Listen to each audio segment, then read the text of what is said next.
This week's Breaking the Huddle brought to you by SCAD, Scott Countyans Against Drugs. Welcome everybody to Breaking the Huddle. It's week 7. It's brought to you by the News Graphic as always. It's bouncing back. Why is it bouncing back? Because probably one of the toughest losses of the past couple of decades at Scott County. You have to go back to 2001 to find the last time that Scott County was shut out in a game, and that was the last game of the season, a playoff game at Tate's Creek that year. Last time it happened within a regular season, you got to go back to 2000, and it wasn't even a shutout. It was a night where they kicked a field goal and I believe lost 7-3 to Bowling Green. That's the last time Scott County did not score a touchdown in a game in the regular season. 36-0 loss at Frederick Douglass.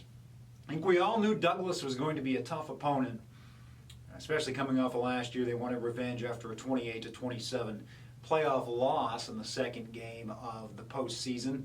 Once again, for the third consecutive time, they had to play at the farm in Lexington, did the Cardinals.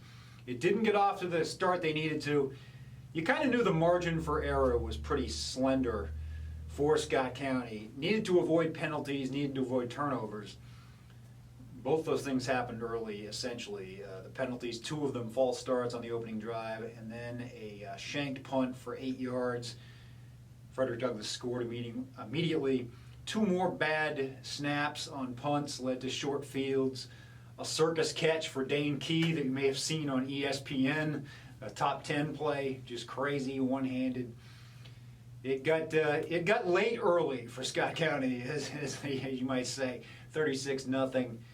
Want to put that one out of the memory bank. You know, there's film to analyze for later on when the 2 teams likely play again in November. But for now, it's get back on track time, and they have to go north to Union, the only non-Lexington road trip of the year. It's interesting.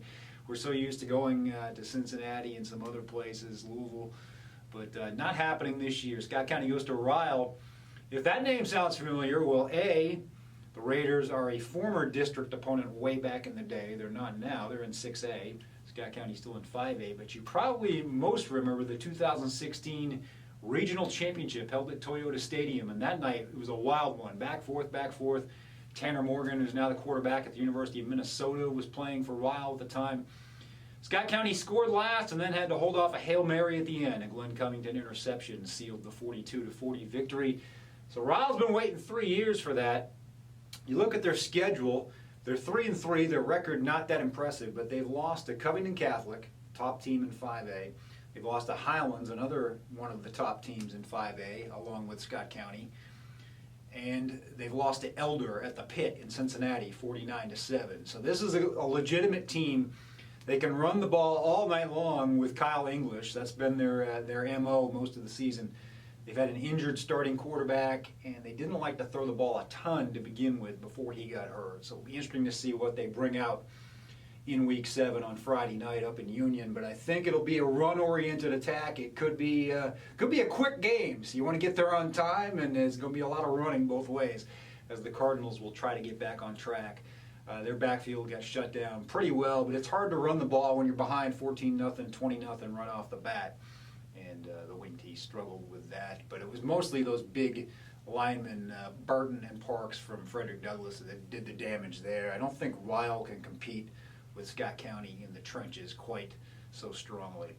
Let's talk about Great Crossing football for a minute. They're off. They enjoy the bye week this week, getting a break after obviously a grueling start to this inaugural season, 0-6. But they played fairly well on Friday night. They were playing a pass-happy team from Paul Lawrence, Dunbar. Dunbar jumped out 21-0 right off the bat and then only scored twice the rest of the game.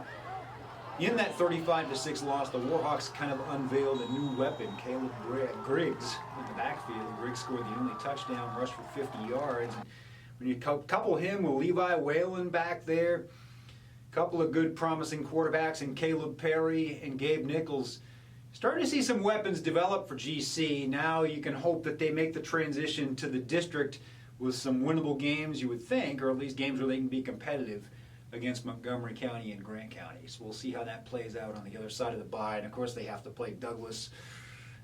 you may want to not talk or think much about that one, but we'll see how it goes. Great Crossing got some good spots on the schedule to be competitive here in the weeks ahead. Looking forward from this, for Scott County, Friday night's the last road game they have. They're going to play 3 consecutive games at home to wrap up the regular season, and probably the first game of the playoffs as well before they would have to go to Douglas again. Let's wrap a little bit about other county sports. Golf wrapped up its season this week. Riley Markham and Emma Spencer from Great Crossing punched their tickets to the KHSAA Girls Golf Individual Championships in Bowling Green in a week. Great Crossing finished 3rd in a very tough region, so they won't go as a team. Region 9 is all Lexington teams plus Madison Central. And on both the boys and the girls side, LCA and Madison Central went 1-2. Scott County boys were 6th place. Great Crossing boys were 9th, and Great Crossing's Grant Cameron 1 spot out of a possible playoff that could have maybe gotten him to state, but he shot a great 75. A couple of career best rounds for Kyle Van Valkenburg of SC and Ashton Cochran of GC as well. So shout out to those guys for shooting 79.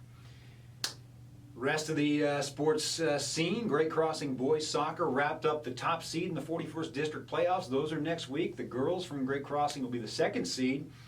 Scott County girls soccer wrapping up the regular season tonight, on Wednesday as of this taping, I should say, and that 42nd District tournament for both boys and girls will be next week as well. Volleyball, great fundraiser for Scott County on Tuesday night. They had their annual breast cancer awareness night. They lost to Paul Lawrence Dunbar. Great Crossing Volleyball had its senior night honoring Taylor Carwile, and they swept GRC. So a lot of great things happening. Cross country is busy as well as they're heading into the home stretch of their season. Get out and support these teams. Lots of chances to see them here as we wrap up the fall season. Until next time, here's a few words from Coach McKee, Trent Allen, and some other folks from Great Crossing as well. We hope to see you next week. It's all on me. I mean, obviously they're good, but it's my responsibility to have us ready to play, and we weren't ready to play. We jumped off sides 2 of the first 3 plays of the game. We had a 10-yard punt. We had a bad snap on a punt. That's all on me. I'd say on me. From the beginning of the year till now, we have improved so much. I know sometimes the scoreboard can't show it, but I can just tell whenever I'm out there. So many kids have grown into men, because that's mainly what we're all about. I'm really just proud to be a Warhawk, just to be honest with you. Number 28, Jason O'Hara, to attempt the extra point for the Bulldogs.